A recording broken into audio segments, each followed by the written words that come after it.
Good afternoon. তো এখন বিকেলবেলা, সেজন্য গুড আফটারনুন দিলাম। তো একটা মিনি ব্লগে তোমাদের সবাইকে স্বাগত জানাই। আজকে একটা নেমন্তন্ন রয়েছে, সেই জন্য দেখো চলে এসেছি খাগড়া স্টেশনে।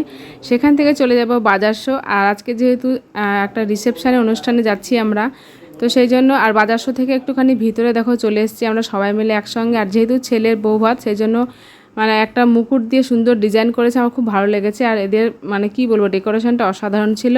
আর আমরা যেহেতু সন্ধ্যাবেলা চলে এসেছি, সবই ফাঁকা। তবে আজকে একটা নতুন একটা অভিজ্ঞতা হলো। ডিনারের টেবিলে দেখো আর ফুচকা আর কফি স্টল ছিল, সেগুলো আমরা খেতে পারিনি, খুব তাড়াতাড়ি ছিল জন্য।